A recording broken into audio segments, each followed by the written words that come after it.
नमस्कार। कार्यक्रममा आमन्त्रित हुनुहुन्छ नेपालका लागि युरोपियन युनियनकी राजदूत नोना डिप्रेज। अपवाद बाहेक नेपाली मिडियामा जब कुनै विदेशी राजदूतको अन्तर्वार्ता प्रकाशित वा प्रसारित हुन्छ त्यो अलङ्कारिक प्रकृतिको हुन्छ, सेरेमोनियल टाइप इन्टरभ्यू, जसमा सोधिने प्रश्न र दिइने जवाफको पूर्वानुमान गर्न मुस्किल हुँदैन। गरीब देशमा कार्यरत धनी र शक्तिशाली देशका राजदूतहरूसँग अलङ्कारिक प्रकृतिको अन्तर्वार्ता गर्नु बाहेक अर्को कुनै वैकल्पिक तरिकाले अन्तर्वार्ता गर्न सकिन्छ वा सकिन्न, म यसै भन्न सक्दिनँ। इमान्दारीपूर्वक भन्नुपर्दा एक अत्यन्त प्रतिकूल इकोसिस्टमले यहाँ काम गरिराखेको हुन्छ। एक हिसाबले भन्ने हो भने जे चलेको छ काठमाडौँमा ठिकै चलेको छ, जोडी मिलेकै छ। काठमाडौँ स्थित कूटनैतिक नियोगहरूको सञ्चार प्रणाली, त्यसमा कार्यरत भद्र महिला एवं सज्जनवृन्दहरू, कूटनीतिज्ञहरू र मिडियामा कार्यरत हामीहरू वा हाम्रा आइआर इन्टरनेसनल रिलेसन एक्सपर्ट्सहरू सबको जोडी मिलेकै छ। सबैजना आफ्नो आफ्नो निर्धारित मोर्चा वा भूमिका सम्हालेर बसेकै छन्। ती मिडियाकर्मी वा आइआर एक्सपर्ट्स जोसँग दूतावासहरूको एक्सेस छ, पहुँच छ, तिनीहरूले अप्ठ्यारा प्रश्न सोध्न चाहँदैनन्। किन सम्बन्ध बिगारिराख्नु? अनि कूटनीतिज्ञहरू पनि त्यस्तै छन्। तिनीहरू त्यस्तासँग मात्रै अन्तर्वार्ता गर्न रुचाउँछन् जो अलङ्कारिक प्रकृतिको अन्तर्वार्ता गर्ने कामका लागि काठमाडौँ खाल्डोमा दशकौँदेखि सहर बजारमा परिचित छन्। यी सबको समझोड के हो भने नेपालमा अन्तर्राष्ट्रिय सम्बन्धहरूलाई लिएर स्पष्ट, गहिरो र सार्थक संवादको मैदान लगभग पुरै खाली छ। म कहिलेकाहीँ सोच्ने गर्छु, पाइलामा यति धेरै अन्तर्राष्ट्रिय मामिला विज्ञहरू, आइआर एक्सपर्ट्सहरू भएको सहरमा कि हामी त्यो स्तरको पत्रकारिता अन्तर्राष्ट्रिय मामिलालाई लिएर को कल्पना गर्न सक्दछौँ वा त्यो स्तरको अध्ययन अनुसन्धानको कल्पना गर्न सक्दछौँ जो यो खाल्डोमा चलेको वा चलाइएको इकोसिस्टमको हल्का वैकल्पिक छ, त्योभन्दा ताजा छ इकोसिस्टमभन्दा। मलाई लाग्दैन कि काठमाडौँमा चलेको अलङ्कारिक अन्तर्वार्ता वा व्यर्थको चाप्लुसी वा सस्तो गाली गलौजका विकल्पहरू तत्कालै सम्भव छन्। मलाई लाग्दैन। मलाई क्षमा गर्नुहोला, म गलत साबित भएमा मलाई सबैभन्दा ठुलो खुसी हुनेछ। एउटा दुईटा अपवादहरू नभएका होइनन्। सम पिपल आर वर्किङ नाइसली, तर त्यो रेयर हो, त्यो अपवाद हो र संसार नियमले होइन, अपवादले चल्छ। तर यहाँनिर समस्या के उत्पन्न भइसक्यो भने ती परम्परागत इकोसिस्टम चलाउने मिडिया सिस्टमका अथवा चाहिँ आइआर सिस्टमका वा डिप्लोमेटिक कम्युनिटीका मान्छेहरूको निम्ति एउटा जटिलता उत्पन्न भइसकेको छ। त्यो जटिलता संसारमा आएको डिजिटल क्रान्तिले गर्दाखेरि उत्पन्न भएको हो। डिजिटल क्रान्तिले कयौँ मामिलामा सकारात्मक र कयौँ मामिलामा नकारात्मक प्रभावहरू पारिराखेको छ। सकारात्मक प्रभाव यो परिराखेको छ कि अब नेपालका आम जनता, आम पाठक र आम दर्शकहरू पहिला जस्ता बेवकुफ रहेनन्। अन्तर्राष्ट्रिय मामिलाहरूमा पनि उनीहरू सजिलै अन्दाज गर्न सक्दछन् कि अन्तर्वार्ताहरू अलङ्कारिक हुन् वा होइनन्, संवादहरू, सेमिनारहरू अलङ्कारिक हुन् वा होइनन्, अन्तर्वार्ताहरू, संवादहरू, विचारहरू गहराईबाट प्रेषित छन् वा छैनन्। ती सवालहरू आम जनताको मनमा उठ्न थालिसकेको अवस्थामा अब एउटा कुरा निश्चित छ कि सबैले एकचोटि इन्ट्रोस्पेक्ट गर्नु पर्यो। डिप्लोमेटिक कम्युनिटीले पनि र यो क्षेत्रमा काम गरिराखेका हामी सबैले, चाहे हामी पत्रकार हौँ वा हामीहरू आफूलाई आइआरका एक्सपर्ट भन्ठानौँ, म त होइन आइआरको एक्सपर्ट, तर एज अ मिडिया कर्मीको हिसाबले भनेको it's a time for introspection कि we must have an open dialogue and conversation if we want to create an impact on mass level. Otherwise, we will be limited to all our interviews and our works will be limited to drawing room of few dozen people or few hundred people. त्यस्तो मलाई लाग्छ। खैर, यसै उद्देश्य राखेर एउटा खुला छलफल गरौँ भनेर मैले काठमाडौँ स्थित युरोपियन युनियनकी राजदूत नोना डिप्रेसलाई अनुरोध गरेँ र उहाँ सहज भावले तयार हुनुभयो यो अन्तर्वार्ताको निम्ति। जसमा विभिन्न प्रकारका क्षणहरू छन्, गम्भीरताका, तनावका र ठट्टा रमाइलाका। साथी रङ मिलेको अन्तर्वार्ता भन्छन्। यो अन्तर्वार्ता दीर्घकालीन महत्त्वको छ। यो झन्डै 2 महिना अगाडि लिएको थियो, तथापि आज पनि ताजा छ र केही कालसम्म ताजा नै रहनेछ। र यो अन्तर्वार्ताका महत्त्वपूर्ण अंशहरू हामी केही समयपछि नेपालीमा यसका महत्त्वपूर्ण अंशहरू नेपालीमा पनि प्रसारित गर्नेछौँ। आजको निम्ति enjoy the show.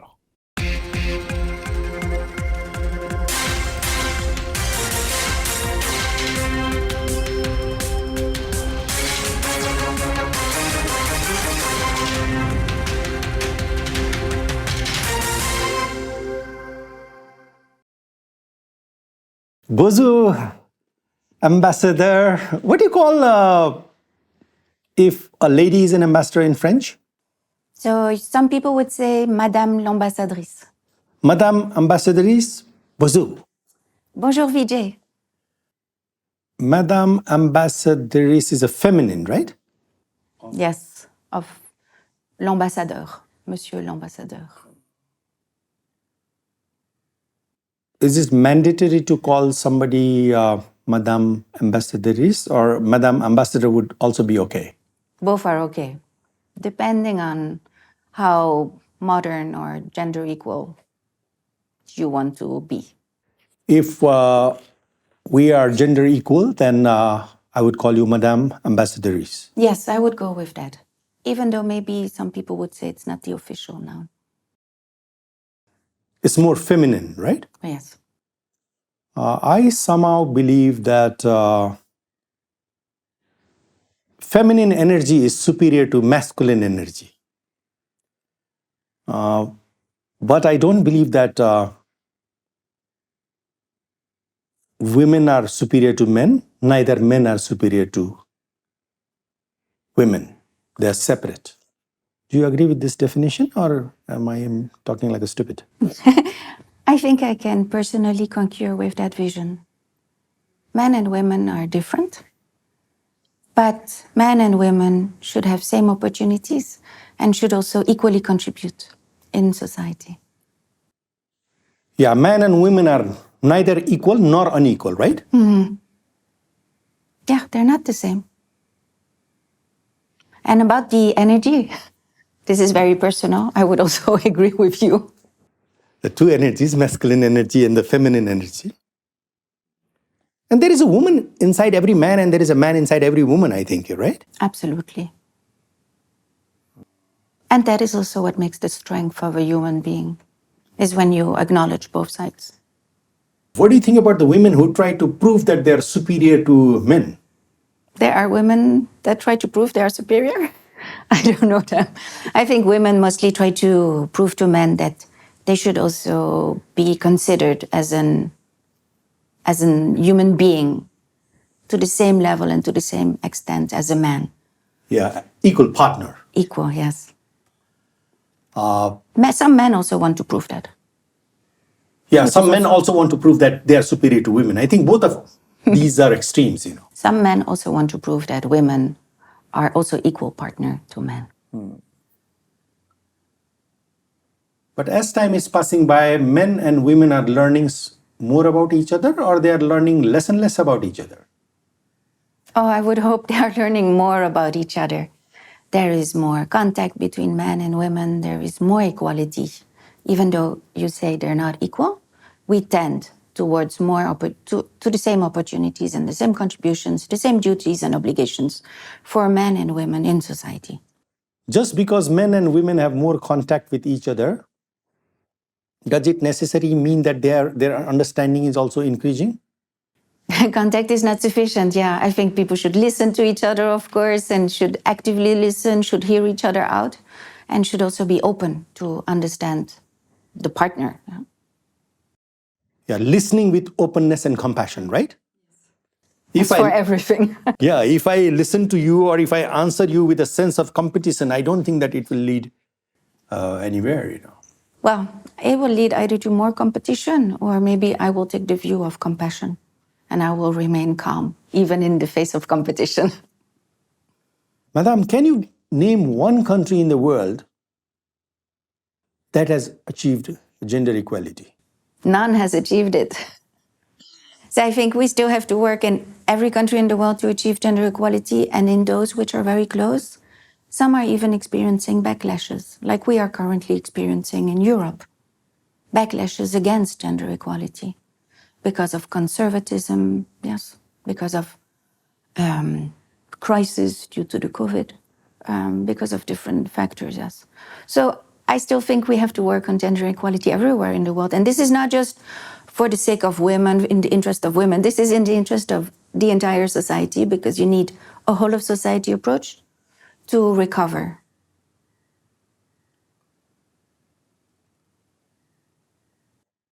Can you liberate women without liberating men? I think you have to work with men and with women. You cannot work with just one of the categories. Yes. Yeah, Clearly. we need to work and work with compassion. I would agree to that too. If we want to have result, we need to work with compassion and understanding, right? Yes. If we just shout for the sake of shouting, we can try working with aggression. Who is shouting here?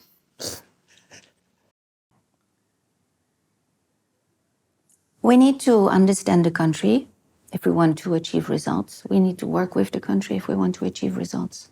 And if we want to have some impact, we have to listen to the priorities of the country and of the priorities of the people. Two different societies with entirely different historical perspective. Can we apply the same set of rules? Well, let me give you an example. So let's say European Union and Nepal are very different societies. Yes, that's what you want to say. I do think that for the moment in the European Union, with our EU Green Deal, with us wanting to be the first climate neutral, carbon neutral continent by 2050, we are now setting up very high environmental standards. I'll come to that later on. But I want to say very high environmental standards, very high decent rights standards. And I think those very high standards can also apply to Nepal. So that's like, for example, that's one sector where I think two different societies can apply the same rules, because this is in the interest of our planet, of our health, and of the workers, of the citizens, of the consumers, of the two societies, despite our differences. We'll come to that Okay. in a while. I just want to conclude this segment. I personally believe that the feminine energy is superior to masculine energy. But without masculine energy, it will not be complete, and anything that is not complete and anything that does not have a compassion, at the end of the day, doesn't bring the desired results. Do you have any comment to that? I'm fully in line. You're fully in line with me. Thank you very much. Now, let me start with the work which you are involved here, European Union. Tell me about European Union. Is it getting stronger or weaker as of today, or more or less the same since its inception, in brief? Definitely stronger. So it set out, European Commission first. It set out as a peace project after the Second World War, with a few members, and the idea was to suscitate economic integration so that war would no longer be possible between France and Germany within Europe. Then, for example, in 2012, I think the European Union received the Nobel Peace Prize in recognition of our efforts for peace and democracy, not only within Europe, but also worldwide. One of the very transformational policies that has been very much working in Europe is, for example, the enlargement. Yes. So now we have grown to 27 member states. That has led to more stability, more security, more prosperity in Europe. So that shows something stronger. And I think if we see now with the Russian aggression of Ukraine, this has led the European Union to come even closer together, because we have realized that we have to be more agile, that we have to give strong responses that we cannot only be a soft power, that we also have to show our ability, but also our willingness to act in the face of dangers. Okay, you say that the EU is getting stronger as the time is passing by. Yeah. To what level the exit of United Kingdom has affected the strength of EU? So Brexit has been a huge loss for both the EU and UK. It has led to loss for the EU of intelligence, of an army, of a nuclear power. At the same time, I think it has also led the EU to understand that we need to be more autonomous, more strategic autonomous. So we have to work on our internal intelligence capabilities, bring together joint command and control. We have to be stronger and more united together. So on that side, it has led to a reinforced EU. Talking about EU just reminds me of SARC, South Asian Association for Regional Cooperation. When I started my journalism career, it was a big deal here. But as the time is passing by, it is getting weaker and weaker and weaker and almost non-functional now, Do you have any observation or comment, or would you like to keep quiet on the failure of SARC? So what I can say is that SARC works through unanimity. Yeah? It makes it very difficult to achieve unanimity in this world, where the world is more and more polarized and contested. Whereas, if I look at the EU, at the European Union, what we want to do, what our High Representative for Foreign and Security Policy now wants to do, is to move away from unanimity and to go more towards qualified majority voting in foreign policy. Because we need to be more agile and we have to be more advancing by consensus, by achieving a compromise, achieving a consensus through qualified majority. And that will allow us to move ahead and also to respond to any crisis that may happen or any issue that may come up. Is political compatibility a mandatory condition for a regional organization to succeed? Is that the lesson we draw from the success of EU and failure of SARC at the moment? I wouldn't call it... Can we create regional organizations without having a minimum amount of political compatibility? Or we can still go ahead, despite our differences, like India and China are in some organizations, which, despite their differences, on many issues. And I'm not sure you should call it political compatibility. I think you have to abide to the same kind of fundamental values, like democracy, rule of law, good governance. But the device of the EU is also unity and diversity. So the political systems in each European Union member state is very different. And it does not prevent us from use the term working called together. value, in today's world, the single most important value is money, Look at the trade relationship between India and China. They do not have a same political system, but I'm very sure that both of them want to get rich. So can we add money as an added value in the new world order that is emerging? Well, values go together with interests. It's not one or the other. Okay, Yeah. please. So, for example, if you look at our trade relations, what we do, we also trade a lot with China. We also want to bring more and more of our environmental agenda into trade relations, our decent work agenda into trade relations. So we want to combine both values and interest. Let's come to Nepal and EU. I remember EU to be having a higher profile in Nepal, in old days. Now it looks like it's downsizing and so many missions are closed or they have moved to smaller compounds. Their consular work sections are no more in this country. What's happening? Are you guys losing your interest in us? Or we have become so boring or useless? No, not at all. Quite to the contrary. You are right. Some EU member states have left the country. They still cover Nepal, but from India. On the other hand, the European Union wants to be very present here in Nepal. You know, we have also a strategy which is called EU Strategy for Cooperation in the Indo-Pacific. We realize, of course, that this region is becoming more and more important, both economically, in terms of population, in terms of geopolitical. So we need to be present here, of course. And we want to be present and we want to be visible. Nepal, for example, is one of the only countries in Asia where we have not decreased our development cooperation. And we also work very much together with the EU member states in something that we call Team Europe. So we work very closely with the member states that are present here, Germany, France, and Finland, and us as the European Union delegation. But we also work very closely with the EU member states that are present in Delhi. If you look at, for example, when second COVID wave hit Nepal in last year, 14 EU member states provided medical equipment to Nepal very, very quickly.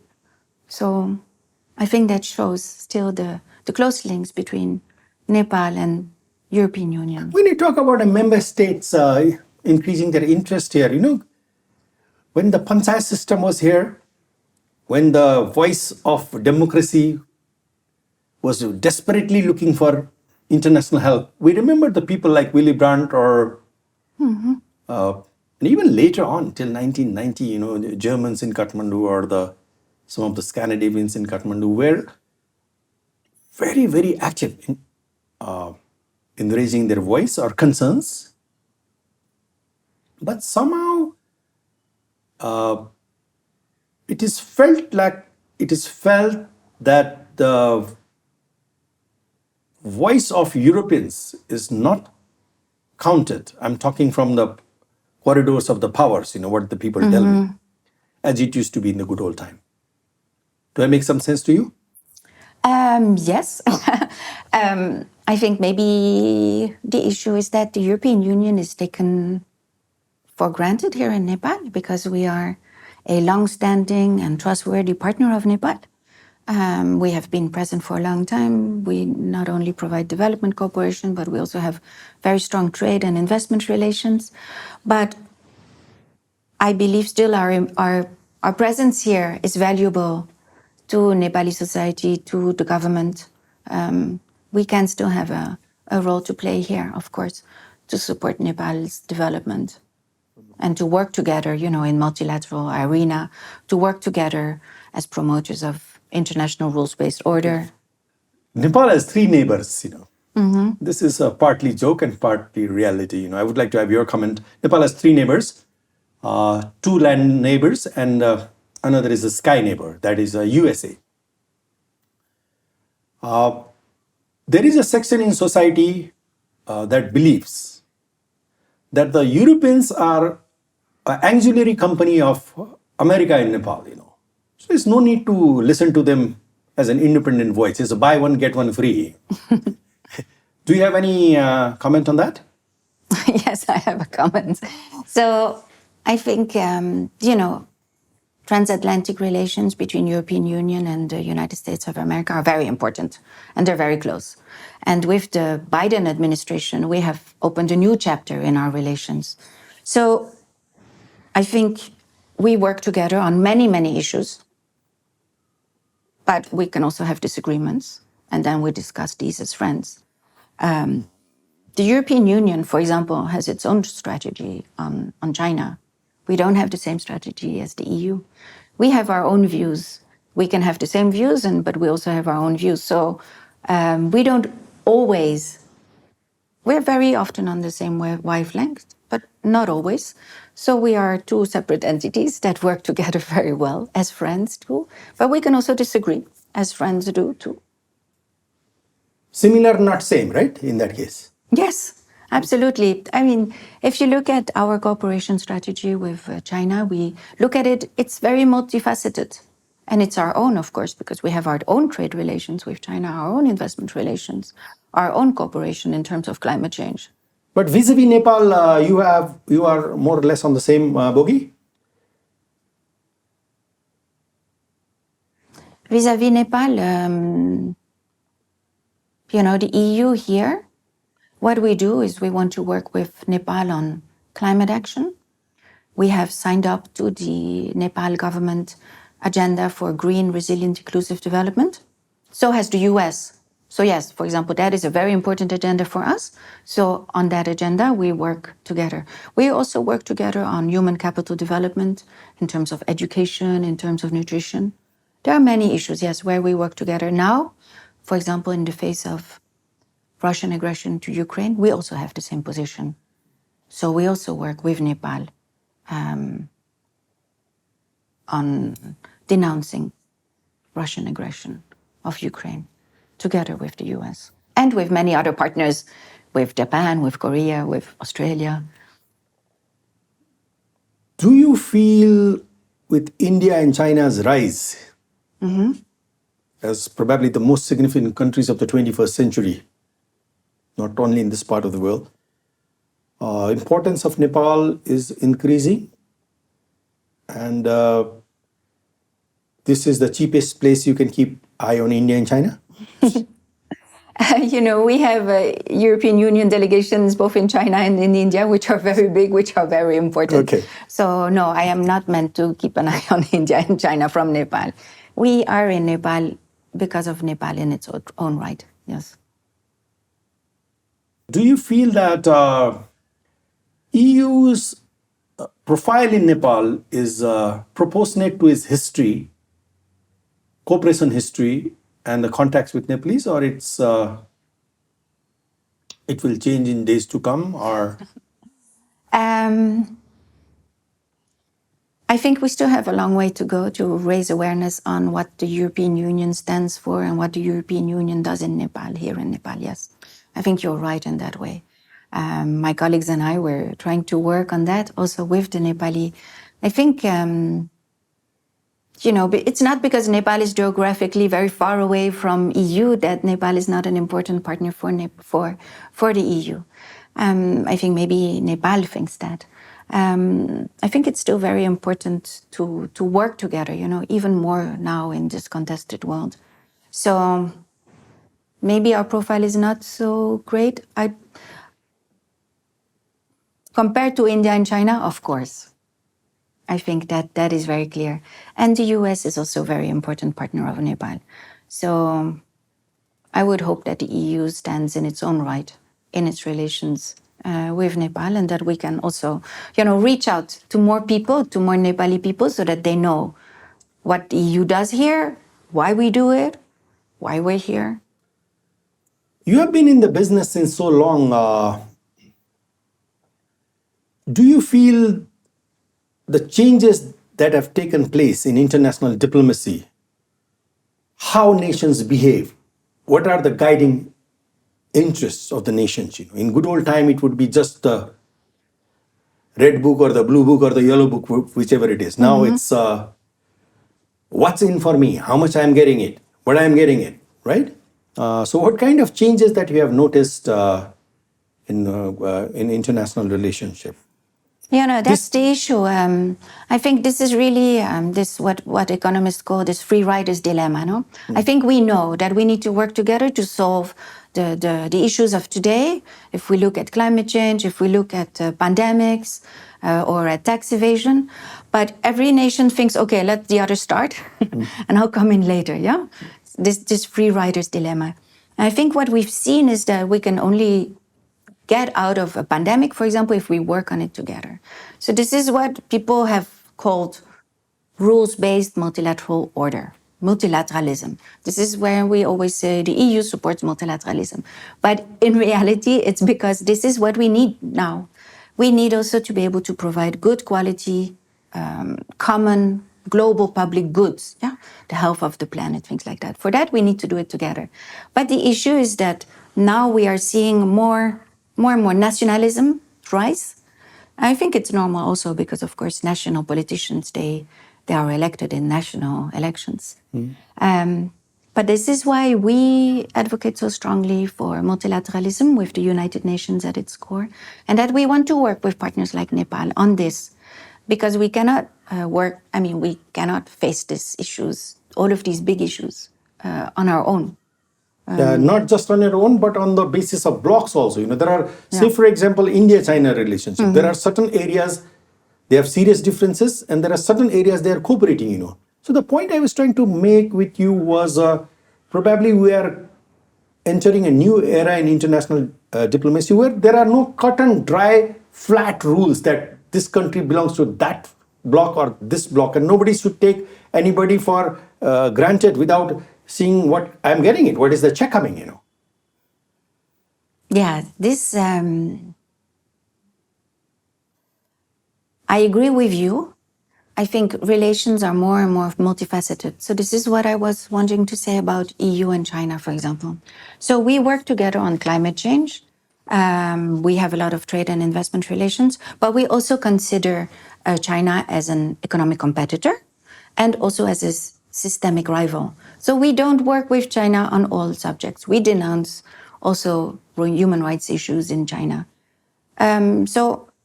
But we also realize that we need to work with China if we want to face climate change together. So this is true, I think, of all relations now in the world. But it's not only, we should get away from this what's in it for me, because we only have this one planet and we're all on the same planet. So that's why I think this is really the overriding reason why we should all work together. You just mentioned a word called human rights, okay? Last few decades, I'll just be specific to Nepal. I'll leave China for a while here. Yes. EU and many other nations have funded many NGOs or INGOs on the various rights issues in this country. This right, that right, this right, that right, this right, that right. And this constitution is full of rights, Nothing wrong with that. Have you ever funded an organization that talks about duties? So, Have you ever funded an organization that will teach Nepalese about their duties? So let me just say, the EU has been supporting the implementation of Nepal's constitution here. Yeah. So all of these rights, they are enshrined in Nepal's constitution. It's not an EU agenda. It's a Nepal agenda that we have been supporting. And obviously for me, rights go with obligations and with duties. That is very, very clear. I think, but what has been our aim here is also to make the voices heard of all of those marginalized groups, yes, if that's what you're saying. No problem. I totally agree with you. I just asked you a simple question. Have you ever funded an organization that talks about duties of a citizen? Duties go with rights. So the people cannot even exercise their duties if they don't have the rights. If you talk about bonded laborers, so what kind of duties does bonded labor have? If they don't have citizenship, if they don't have a home, if they don't have education. So I think you have to start with rights. It's very refreshing to hear that you understand that the rights goes with duties, Of course. But somehow we have created a society here. I was talking to a Supreme Court judge the other day. I asked him that how many times we hear this word called duty in this country. I think this word is disproportionately low. I think it is 99 to 1, or at least, please, we should give some breathing space to duty. Don't you agree to that idea? The statistics are yours, yes? So let me give you one example. We have a project that supports journalists so that they can better... Do not deviate the question. No, I'm coming to your question. I'm coming to your question. We support journalists in their rights and in their duties. So we're also telling them that we're also training them, on having reporting based on facts, on having accountability, because you cannot only enjoy rights without your duties. To what percentage of Nepalese media do you think that You have to start uses somewhere. the word called duties? I know that slightly better than you. To what You have to percentage? start somewhere. How many times if I utter or do the sloganeering, it's perfectly okay. I'm all out for rights. All I'm trying to say is that there is a limit. It cannot go unilateral. It's not a one-way traffic. It's not. We have We're not created a saying it society. is. We have created a society where we believe in rights without duties, distribution without production, and ambition without abilities. And that is what is one of the many reasons that we are seeing the collapses of the many societies, even in our part of the world. All I was trying to, I was a little bit curious about this, when everybody talks about right, I think these are your views. Let me give you the example of social protection, yeah? So Nepal has a nascent social protection system of social security allowances. And people who benefit from those social security allowances perceive this as generosity from the state, instead of perceiving it as their fundamental right. So I think there's still a long way to go in that aspect, in terms of rights also. Because for me, social protection is also what brings a society together, what gives the cohesion to the society. So I don't follow you really on the rights and the duties. No, you don't need to follow me. I was just curious that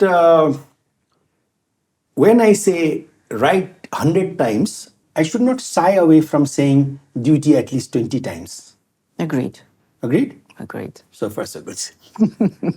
What is the best project that EU has ever funded or has been a partner to Nepal? Can you name one? Well, the one that comes to my mind now immediately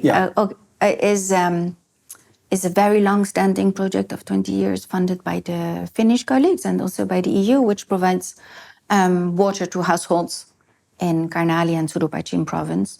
And with the water, it also provides livelihood, and it also has provided, for example, toilets in schools so that girls can go to school the whole month.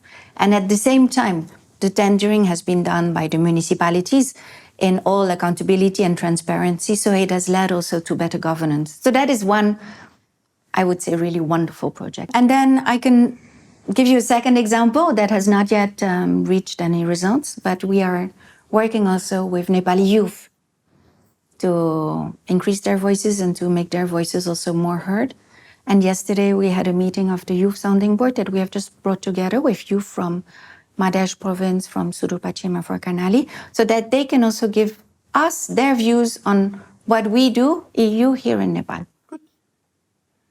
Please add this 20% duty. I will. I will talk to them today. Oh, that's a great achievement of an interview. One more thing I would like to know about this development issue is when it comes to the development assistance, most aid agencies and the diplomatic missions highlight the amount they have spent on a particular project. Their focus is, we gave this million, that million, in terms of assistance, But there have been many instances that despite your spendings, the results are not there, So don't you think that it's high time to change the way we judge or look at the projects, not just through the number games, but through the impacts that it has created, Yes, absolutely. I agree with you. Not all projects have worked. I would say that we have already changed that focus.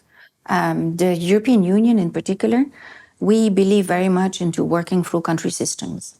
We believe that working through country systems will strengthen those systems. So that's why, for example, we do a lot of budget support. It means the fund flows go through the government of Nepal systems, for example, in education. Yeah?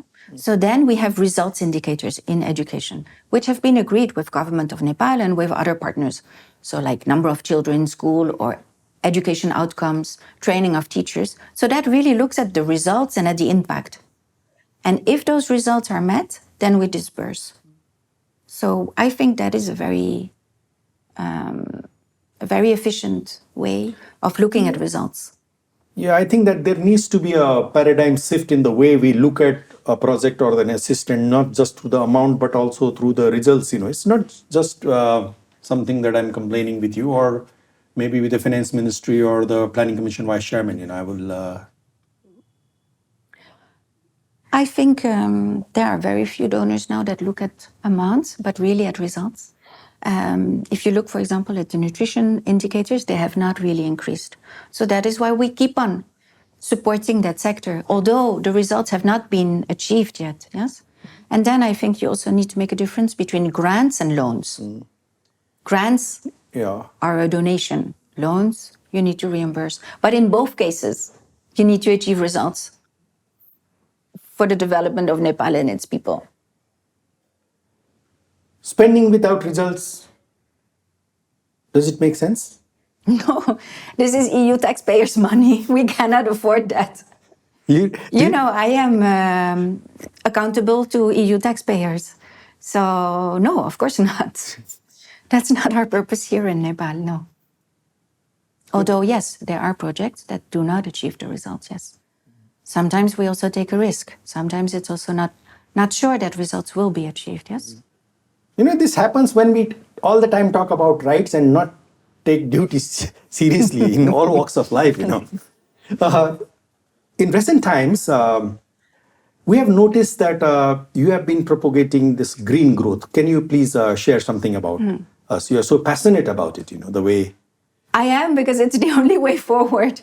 So I really believe in it, and so I'm very proud and very privileged to represent the EU here in Nepal, because I truly believe in that agenda. So what we have done in the EU is to now adopt this whole of society, whole of government approach, which is called the EU Green Deal. And that is because we want to have a complete transformation of the way we consume, the way we work, the way we live, in order to become carbon neutral in 2050.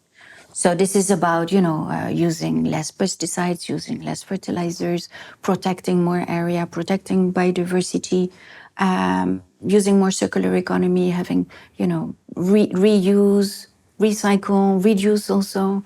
But it's also about making sure that we use more renewable energy, we diversify our sources of dependencies from energy sources. So this is something where we want to decrease our greenhouse gas emissions, and we know that works because you can decouple economic growth from greenhouse gas emissions. And we want to work with partners like Nepal on this agenda, because EU represents 8% of global greenhouse gas emissions, and that's decreasing. So on our own, we're not going to make it. But the trouble here is, it's a very noble idea, sounds very nice to hear it, It's not noble. This is really this is our economic growth strategy, because this will also create jobs. Hang on. Things which are noble for one section of society in the world can be viewed with a different perspective, In a country like Nepal, where this industrial development is in the primitive stage, we want rapid economic growth. That's what the politicians say, and that's what the voters want, And at times these two don't go together, At this given juncture of human history, if everybody, when the Industrial Revolution started in Europe, when the cities were filled with smokes,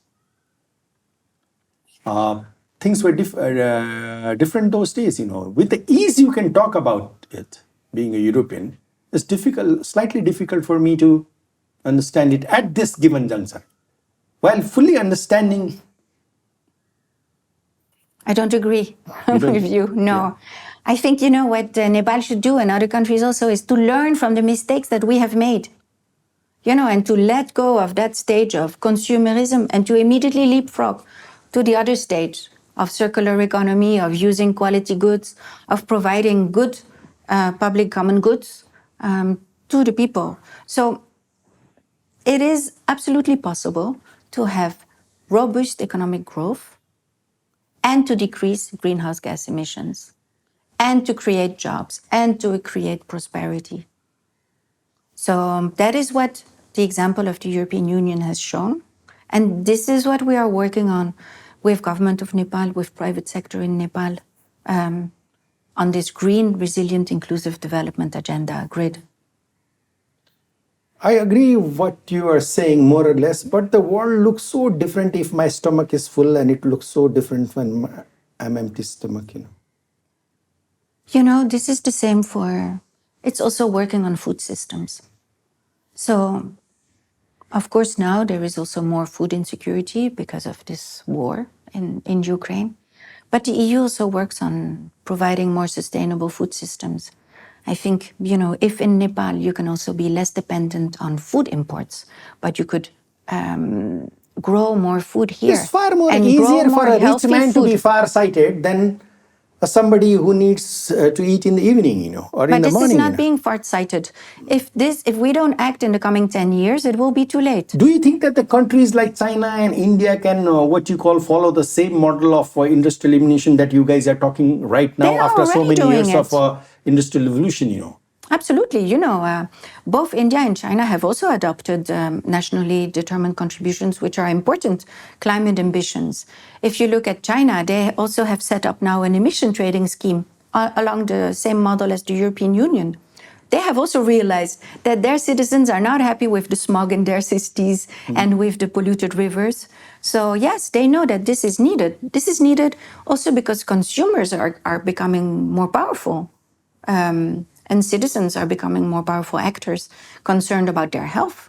If you look at the pandemic that we are still having, this is linked to the health of our planet and to the encroachment between protecting biodiversity, between people. And the same in Nepal. You could grow, more indigenous crops that are also more nutritious foods instead of importing rice. So this is also what the EU Green Deal is about. But it's also about, exporting our carbon-friendly technologies on renewable energy, on energy efficiency. Do you believe that there is some sort of a trade-off between conservation and the development, or we need to change the strategy for the development, or how I look at the development as a subject? This is a deeper questions which you are No, saying. absolutely. While totally agreeing on the philosophical level with your green stuff, on the practical level, complexities in a society like Nepal, slightly more difficult. I'm not sure. I think it should be easy here in Nepal. I mean, when did Nepal start using plastic? Not so long ago. So there are still people who remember here the time where no plastic was used. So it should be easier to get to this fewer of low quality consumption and to get back to this high quality consumption. So for me, of course, conservation goes with development. You cannot have development if you don't go to conservation, because then it will not be sustainable.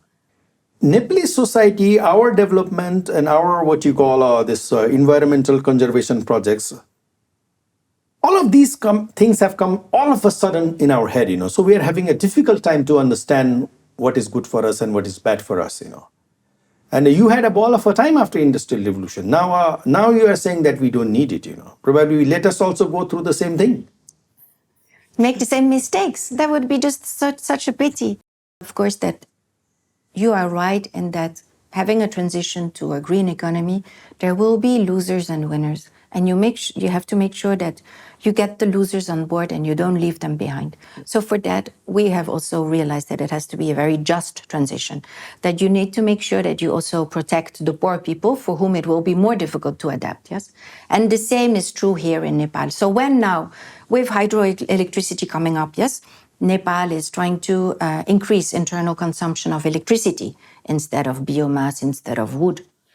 I think at the same time, Nepal should also invest in energy efficiency so that people also make an efficient use of that electricity. So it's good for the environment, but it's also good for the economy. Okay, if you use that word called the transition should be just, I'm okay with it. I just want the transition to be realistic, I Yes. don't want a transition that is limited to the seminar halls or just the lecturing people or this organization who make a living out of saying these things, If No, the this is the transition real world. if the transition is just and realistic, I'm adding one word. I totally agree that world should go green. It's better to be green. Yeah, I think, yes, But, it should be realistic, but it should also be very ambitious. There is a term called Kai Bird, a Pulitzer Prize-winning journalist, a friend of mine, and who used to be in Kathmandu. He wrote a book called Color of Truth. Color of Truth is gray. All I'm just trying to put here is trying to make you aware or trying to put the point of those people who will be affected by this. And once you use that term called transition should be just and realistic. I'm just adding one more word, realistic. Yeah, I would want to go further and to say it has to be ambitious because we have to act very quickly now. But it has to be just.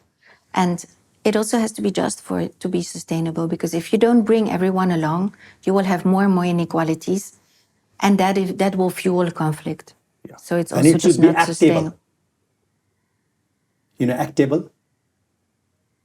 You've heard a word called actable? What do you mean? Because so many things which we say are not actable in this country. Actable. It should be implemented, of course. Yeah. But this is now an agenda of government of Nepal. And we are supporting government of Nepal in the implementation. Good. The world would be a far more better place if we are green. That much I can agree.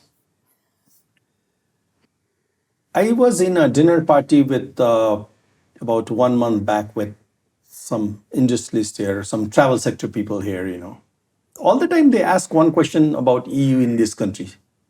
This Kathmandu cocktail circuit people ask, why EU does not allow Nepali Airlines to fly in Europe, Why? Can you just give me I think there's a lot has been said, but can you give me a one-liner for this? Why Nepali Airlines are not allowed in Europe? So in one line, Yeah. because there is a safety concern. So this is about the safety of the EU citizens, but also the Nepali citizens. So there was... Just a minute. Yeah. Safety concerns means that Nepali aircrafts are not safe? It's the aviation system, which is not considered safe. That's why all of the Nepali airlines have been put on the air safety list. So this was following a series of accidents many years ago, and also a serious concern which has been raised by the International, Civil Aviation Authority. So there are various safety concerns. Okay. So please enlighten me, these Nepalese aircraft which are safe enough to fly in Delhi, Mumbai, or Japanese airports, or to world-class airports in Middle East, or to world-class airports in China. They are safe for Japan, China, Middle East, India, and they are not safe for European airport. What's so special about you? Well, you will have to ask them about their safety concerns and their way of protecting their citizens. I can only speak for the EU. So we just follow our own safety standards, which are based on the ICAO safety standards. So we have also been An aircraft which is manufactured by... We don't manufacture aircrafts, right? We didn't make those aircraft. You made those aircraft. Your bloc made those aircraft. And why... This is not only about the aircrafts, Vijay. This is about the whole aviation. It's about the traffic control, it's about accidents, it's about accident investigation, it's about inspection, it's about the training of pilots, it's about the command and control. This is not only about an aircraft, but if you want to talk about an aircraft. So what is also happening here in Nepal is that the same person who is, let's say, screwing a bolt is the same person who is checking whether that bolt has been properly screwed. That is a potential safety concern because it's a potential conflict of interest. Okay, you're talking about agencies that regulate the air traffic and the agencies that aircraft, Nepal Civil Aviation Authority, right? You want it to be in the two units, is that correct? No, so we have raised that safety concern, and then Nepal government has said that the best way to address that issue would be to split the Civil Aviation Authority of Nepal. This is what is done in many countries, not all countries, but many countries. That's a better way of doing it. I agree think with it's that. a kind of clean way, but it's the decision of government of Nepal. Government of Nepal decided that 5 years ago. That's why government of Nepal drafted a bill that is pending in parliament for the last 4 years. So if we break our Civil Aviation Authority into two, in terms of regulatory body, like in so many other countries, then we can fly to Europe? So there are a few steps that need to be taken. So But this is your measure. This is still a government of Nepal decision, yes? Then the bill would need to be adopted by parliament. Then it would need to be implemented. You were talking about actable. So the split would need to be implemented. Following that, there would be a mission from our technical colleagues who would oversee or So your provide. first and the foremost prerequisite is that this bill should be passed as soon as possible. Is that correct? Am I getting it all right? This is one aspect of the issue. The other aspect is there has been an audit by ICAO in April. They have issued a draft audit report, which Khan is now currently reviewing. So once that audit report becomes public, our Civil Aviation Safety Agency, EASA, is ready to support Khan in implementing some of those recommendations. So we will also rely on that audit report, which is not public yet. So which will become public, I think, in the coming weeks. Okay, while fully sympathizing with your preconditions here, I still don't understand an aircraft and a civil aviation system which is safe for Indira Gandhi International Airport, one of the biggest in the world, or airports in Japan, Narita, or in Korea, or in Middle East. Our aircraft are safe enough for those places, but not safe enough for you. Not until now, no. Okay. I mean, each one has their own standards. So if you look at accidents in Nepal, they are still happening. I don't know because I have not seen the audit report of ICAO. Once that audit report becomes public, we can see what the recommendations are, whether Nepal has progressed in safety or not. We have seen papers. On paper, it seems like there has been some progress. We have to see about accident investigation. We have to see about inspectors. All of those Talking are also... about the accidents, they are not the big aircrafts that are in accidents since last quite some time, in Nepal. You must not forget that fact, When you talk about accidents, you're talking about the accidents of a small aircrafts, And I don't think that those aircrafts will be flying to your airport. No, but this is when I talk about safety of people, whether there are 20 people or 200 people, it is still about the safety of people. So when we have airline companies on the air safety list, it means that those airline companies cannot travel to Europe, but it also means that there's a safety concern within the country, which is, of course, for Nepal free to address. In that case, have you issued a travel advisory to your citizens that even the internal flight in Nepal is not safe? They know. They know? Yeah. Have you issued a travel advisory like that? Well, they know. Every travel agency knows it. Okay. And this is a safety issue. It's a safety issue not only for our citizens, for all of the citizens. But of course, we have our own rules, What do you think which are about the based on countries ICAO. that don't think that this is an issue, like India, China, Japan, Middle East countries? Oh, I don't want to pronounce anything on that. Everyone has their own rules. We will agree to disagree on this and wait for the bill. I agree with you on one thing, is like in many countries, there are two agencies to do that. Yes. Not one, because there is a conflict of interest in these two. That Yes. much I can take for you. There is a potential conflict of interest or a perceived conflict of interest or a real conflict of interest. And then the other issue will be the ICAO audit and their recommendations. When we talk about this new green world emerging, at the same time, we are seeing a new world order emerging. China is coming up. So is India, and Russia is trying to bounce back, right or wrong way.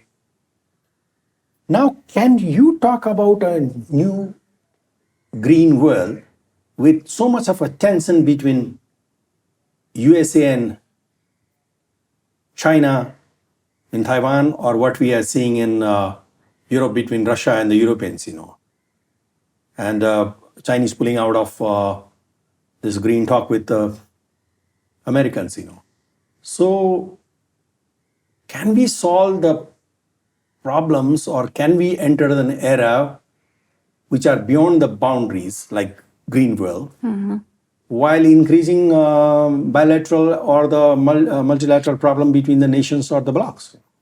What is your comment to that? Where We are really facing a threat for the moment. Yes, that's very clear. I think the EU, our High Representative for Foreign and Security Policy, together with the foreign ministers of the G7, have called for restraint and for keeping open communication channels in order to avoid any misunderstandings. If you look at the war in Ukraine, that has led the EU now to accelerate our green transition, because we have realized that we are so dependent on Russia for our energy that also becomes a strategic vulnerability. So that is accelerating our transition towards renewable energy sources. So I want to say that it's not either or. So we are accelerating our green transition while at the same time facing our strategic vulnerabilities, which have been laid bare because of this Russian aggression to Ukraine. And I would also say it's not only the states, it's also private sector. If you look at environmental standards, so we now impose very high environmental standards because we want to be carbon neutral, but we also don't want to export our carbon production. So we also want to make sure that other countries are also adopting high environmental standards. And we see private companies adopting those standards because they know that if they can comply with the European standards, and we have a huge internal market of consumers, then they can comply with the standards everywhere. So it's in their business model, it's their interest. And we see, for example, cities. Cities are also adopting a green profile. The situation in Ukraine or in Taiwan will have in your Green World project, because if there is a bilateral tension, problem is that the greenery has no boundary, but the Ukraine crisis or the Taiwan crisis has a boundary, Now, how these two things will grow together in days to come? You can have your green world, but it on a small block, because the world existence, nature doesn't have a boundary. This is what I was trying to ask you. Yes. So can you live in an isolation? No, we cannot. Can no one can live in isolation. Can you have a green world in an isolation? But it's not because of the war in Ukraine or the tension in the South China Sea that individual countries are not going ahead on their climate action. You see this bill, which is just being adopted by the US Senate, which is on climate action. You see the EU's accelerated move away from fossil fuels. But China is also still working on improving on climate action within China. India is also trying to move away from coal, despite the geopolitical tensions. But the issue is, of course, that we should keep all of these communication channels open. We have to continue to work together in, instances like WHO or these Conference of the Parties on climate action, or on the biodiversity one that is coming up. Yeah, we are living in a very complex world, right? Yes. Complex and contested. No. Mm-hmm. We need to find a new grammar, I think, in days to come. That's what the EU is promoting, yes. I mean, this is also in our DNA. We are also a regional organization. I somehow feel that the world does not have any economic or the political or the diplomatic solution unless and until we add a spiritual dimension to it.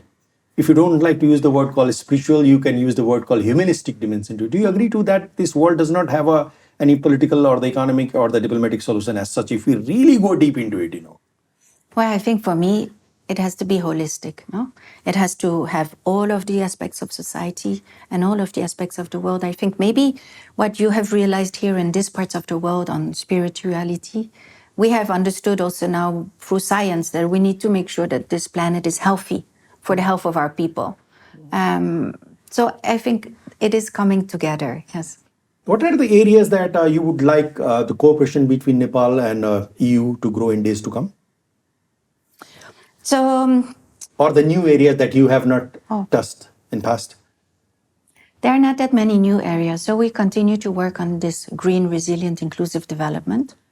Part of it is also to support just the implementation of the Constitution of Nepal, for example, on gender-based violence, on increasing economic participation of women and girls in economy, and on supporting political participation of women. So this is really How part about of adding this. a little bit of duty aspect, which I mentioned to you? I will always add it in each project. Yes. Please carry. And we continue to work on human capital development because that is really the basis of any green recovery. So we continue to support the education sector, the nutrition sector, and we will continue also to support public finance management reforms. We work very closely with youth and with civil society because we also think you have to work with all of the, aspects, all of the components of society. On the personal front, can you name one or two or three fascinating things that fascinate you about Nepal? I have learned a lot here in Nepal. I've met wonderful people. I'm impressed by the richness of the culture, of the spirituality, of the people. At the same time, because it is so rich, the other side of the coin is that I am really saddened by the destruction of biodiversity, by inequalities, by unsustainable development. So it's a bit of a mixed feeling. I was about A very strong feeling because I feel strong bond to Nepal. And it comes with, I think, rights and duties. What are the things that annoy you about Nepal? I think you've already said that, right? What annoys me about Nepal is, I think, is things that annoy me in any society in the world. Now is inequality, is that some voices are not heard, and that nature is not protected. Yes. That we're not all working very closely on green recovery. It's not specific to Nepal, but since I'm here, this is what I feel. But I'm also very happy to be here in Nepal. And I feel very lucky and very privileged. Your mom is an Indonesian, right? Yes. And my dad is Belgian. Belgian, yeah. Talking about Belgium, Belgium is a country that is used to this coalition culture, right, among the political parties. Yes, that's correct. What we can learn from Belgium is the coalition culture among the political parties, And Nepal, to my personal opinion, the way the constitution is drafted, it will be years before we see a single party, a big majority. We will have to work with one partner or another partner in terms of political parties. What Nepal can learn how to operate a successful coalition in parliament or in government, Can you share your experience? Not as an EU ambassador, just as a Belgian, yes. Yeah. So yes, you are right. Belgium has a very long history of coalition building, and it's not easy. So it takes time. So what political parties do in Belgium is that they take time before they decide to form a government to agree on a political program that they will then implement together as part of the government. Do they form coalition before the election or after the election? No, after the election. Okay. Yeah. So it means they discuss all of the points on their their political party program, and they decide on what they will implement, what they will not implement. Anybody is free to join anybody? It's free for all? Like, there is no communist, no leftist, no rightist? There are leftists, there are rightists. But they get along when it comes to power, like here? There has been in the past a decision that all of the democratic political parties would not form a coalition with an extreme right party. That has been there. Okay, there are Boundaries. Yes, there are boundaries. For the moment, for example, this coalition that we currently have in Belgium has 4 political groups, and it goes from the left to the right, and can also include Green. So what they do is they discuss the points that they will implement. They need to make compromises. So it's a give and take. And it shows also the strength because they also have trust in each other. So it also means that you need to have sufficient trust that you're going to implement this program for a few years because some of the priorities will be implemented before some of the other. To cut you short, after the election results are announced, they form a coalition. Yeah, partners. but it takes time. It's not immediate. How long? It can take a lot of time. So the last coalition forming was very, very long. How long? So in Belgium, we have the world record of the coalition forming. So the world record, I think, was nearly 2 years. Oh my gosh. So that's not a model to follow. Meanwhile, we had a caretaker government. But we can learn that we should have patience if we are going to work in the system, right? Yeah, because negotiating takes time, of course. Okay. And it's done on a very serious and thorough basis, and it's a program that will be implemented. So you need trust, you need a lot of discussions, of relations. How often one party betrays another party or comes out of coalition? They usually don't do. Okay. This is something our party should learn. Because they have invested a lot, in this coalition building. So if you already take a lot of time to build your coalition, you only have that much time to govern before the next elections. Okay, what is the lesson that we can learn in terms of coalition forming? If you be specific, 1, 2, 3 from Belgium. Okay. Well, I don't want to give any lessons. No, this is not a lesson. Let's put it. What is the perspective we can draw? Yes. So I think what we have learned is, something which in French they call compromis à la Belge. So it's the importance of making compromises, give and take. And it shows the strength of someone if you're capable of making a compromise. So I would say that is really the basis. The other basis is our social welfare system, where we have had solidarity between people and between parts of the country. So I think that is also a strong common basis for all of the political parties. The French phrase, can you repeat that? So they say it's compromis à la Belge. Compromis à la Belge. Yes, à la Belge. Because Belgian people are known to be gifted, talented at forging compromises. Because we have been used to it in our own country. Yes. That's what they said of the, we also had a previous Belgian But there are president. hardliners in the world who say that it is better to fall down rather than to compromise. Do you have any comment on that? Well, I think, the issue is that if everyone sticks to their position and sits on it and are even rewarded for it, then of course there's no incentive to continue to negotiate. That's why if you look at the EU, to go through qualified majority for this foreign policy, I think that would be very important because then countries or member states, they have an incentive to negotiate and to build a compromise instead of sitting on your position because you have a veto. This compromise is a very interesting word, right? Sometimes I think that the whole existence is a compromise, Yes. But then, of course, the compromise should still be meaningful, yeah? It should not water down the policies. Yeah, it should be beneficial for the larger mass. Yeah. Compromise, if it is selfish, then it's no use. But if it is benefiting others... Yes, it's for the people. That's what the Buddha said, this is the middle path, Before we leave, can you share something about people-to-people relationship between Nepal and EU countries? Does any name or face comes to your mind at the moment? Well, Nepal has this beautiful, mythical image in European mind. If you look at, people like Mathieu Ricard, who's a French philosopher, and who's living on and off in Nepal. Matthew Ricard is my friend, actually, by the way.